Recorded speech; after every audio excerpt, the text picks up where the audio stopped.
it's Miss Cycle.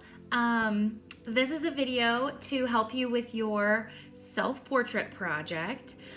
This is actually in your Art at Home packet. It's activity number 4, but it is only the second activity that I've posted to your online platforms. So if you're confused about the numbers, that's because I made it pretty confusing, so I'm sorry.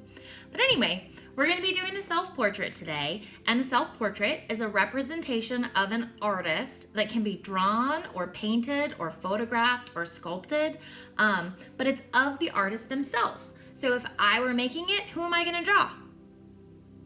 Me. That's right. So we're going to take a look at a couple examples from famous artists over time to see what some of their self-portraits have looked like. What I want you to notice about all of these different self-portraits is that every artist had their own unique style. They used colors, lines, shapes, and all of the different elements of art in their own way. So when you are making your self-portrait, don't worry about making it like anybody else's. It can be all about you and the way that you want to represent yourself. I also want you to notice how those artists laid out their drawings. First of all, their canvases were all portrait orientation, meaning they were turned up tall, not wide like this one. They also made sure to use their space efficiently, meaning they didn't draw too small and far away or too big and up close. A nice medium portrait is what we're going for.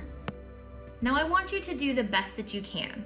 And that might mean that you end up with a self-portrait that doesn't really look like you. And that's okay, as long as you tried your best. Remember, I don't care if it looks like a lumpy potato, as long as you try your best. So if it ends up looking all wackadoodle and one ear down here and one ear up there, that's okay.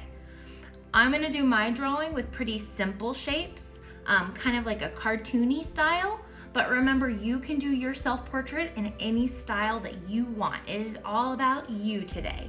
So we're gonna just take a deep breath. We're gonna try our best. And if it looks like a lumpy potato, we're all good. So here's my workspace. I have my picture to use for reference. You can use a mirror. I also have my marker board for little practice drawings. I have my drawing paper, and then I have Sharpies and pencil. You can choose which one you want to use. I'm going to start in pencil and then trace in Sharpie kind of as I go. I'm going to start with a very loose oval. I'm not going to overthink it. I'm going to just loosely draw it. It's going to be messy and scratchy. 2 lines on either side coming down for my neck, and then 2 diagonal lines going off my paper for my shoulders. I can go back and kind of fix that head shape if I didn't like it, but any fixes I make, I'm going to do without erasing. That way I can kind of see how it's changing before I get rid of what I did before. I'm going to add 2 guidelines, one going down the middle and one going straight across. These are just going to help me lay out all of the different parts of my face as I go. The next thing I want to look at is my hair, because it's actually going to cover up a pretty good part of this oval of my face. It doesn't start right at the tip top of my head. It actually comes down onto that forehead space, even a little bit more than you think. So I'm going to come in actually to that first mistake oval I made. And my hair kind of swoops across my face and then comes down towards my shoulder. The same thing kind of happens on the other side. I want you to think about your hair kind of as a shape instead of just a bunch of lines going down in one direction. You want to be creating that outline, that farthest outside, and then the side that frames your face. Now you have to think about your hair differently depending on how your hair is styled, how long it is, how short it is. So I'm going to try to do a few quick little examples for you to see right here of different variations of hair that you could do. This is what I did, my swooping hair kind of side to side, and then I would erase those little headlines to turn my hair into a shape that then could be filled in with texture. Now, if you have really short hair, a lot of our boys in class might be thinking, but my hair doesn't look like that, Miss Cycle.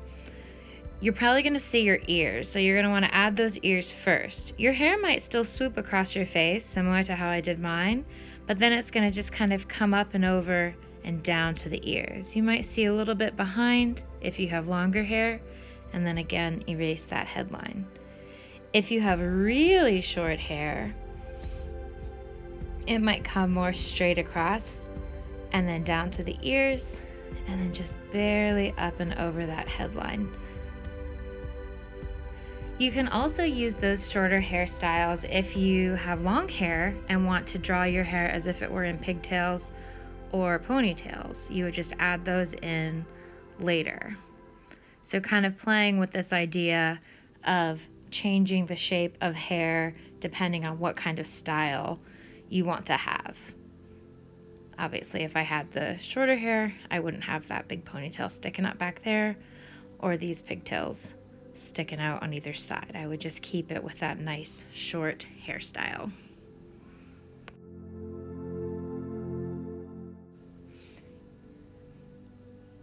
Now I'm going to go back to my drawing, and I'm pretty happy with this outline of my face and hair that I have so far. So I'm going to start to kind of trace over the lines that I know I want to keep.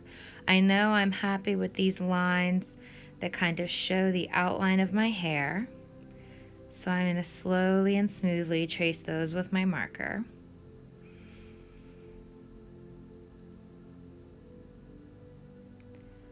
I'm going to trace around that bottom line of my chin. Sometimes that line gets forgotten. And I put this little extra line in here so I can kind of just turn those into some textured lines. I told you I want you to think of that main shape of your hair, but you can always go in and add a few lines of texture to make your hair kind of look stringy. On this side, I'm doing my hair as if it's going in front of my shoulder, kind of how it was in the picture. You also have the option of having it so that your hair looks like it's going behind your shoulder, like I did on this other side. Either one works, however you want to draw it. Next, we're going to start to look at the layout of the face. So I am going to show you kind of the placement of my eyes are going to go on that middle line that we created. A lot of the times artists place their eyes a little bit too high, but that line drawn across our face helps us to know kind of where they're going to belong. We start our eyes with these kind of smiley lines. They look kind of like closed eyes to begin with. You want to make them such that the space between them is about the same size as each eye. Then the line on top is going to be like a rainbow line to connect it and make an oval. Now, of course, this can change depending on what your eyes look like, but this is what I'm going to do. Adding my little backward C's and forward C's, a little pupil and some flecks of color in there with my marker that I can always go back and actually color later. So I'm going to place those first with my pencil. Make sure my spacing looks pretty good, that they don't look too big or too small. Making adjustments as I go, and then doing that rainbow line on top. I'm going to go in now and start adding a little bit of detail into my eyes, my forward C's and backward C's for my irises, and then just a little curve for the start of my pupil. I'll probably go back and add more details to these later. I'm just adding my basic shapes. I want to add my glasses because my glasses are definitely something that makes me look like me. If you have glasses, you might want to start with that little bridge, that part that goes over your nose first, and then try to sketch out the shape of your frames, going slowly, taking your time.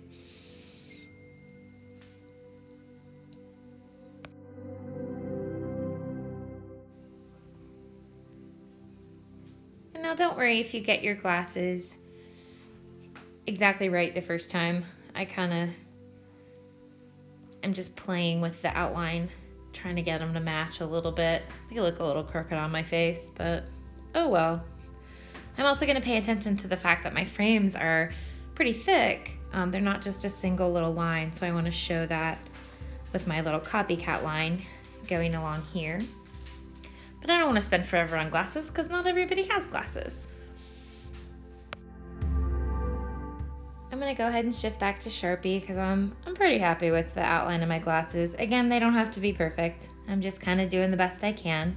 So I'm going to trace those, what I have, what I want to keep with my Sharpie.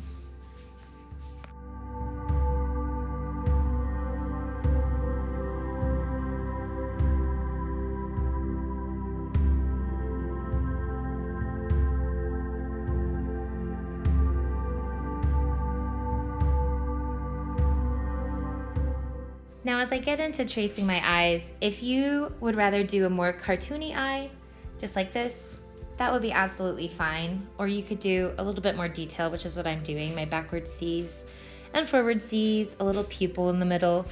It might look a little zombie-y for a few minutes, but once I color it in, it won't be too bad.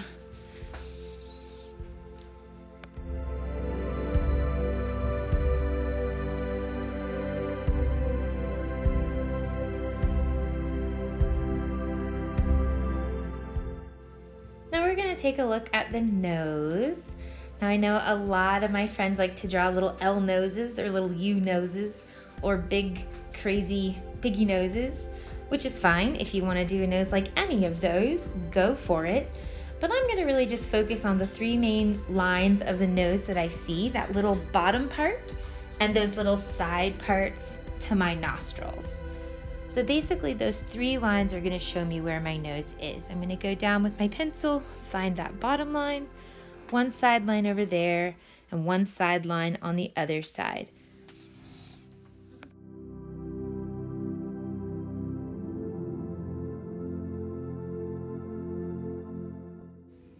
I'm going to go in and finish off my nose in Sharpie, keeping those curves that I like, and then I'm going to start to think about my mouth shape. Basically, I want to start my mouth shape with the line that on my face shows up where my two lips meet. It's that line in the middle. Then I'm going to add a top lip and a bottom lip, just by kind of following the curves that I see in my picture or in my mirror. And it may take you a couple tries to get a mouth shape that you're happy with. A lot of the times I hear students telling me that their lips just look too big, and that's fine. Just redraw, make them a little thinner.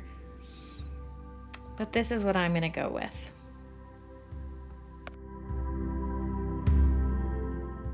Next, I'm going to take a couple minutes just to erase all of these extra pencil lines that I know that I am completely done with, to clean up my drawing and make it ready for any final details or for coloring.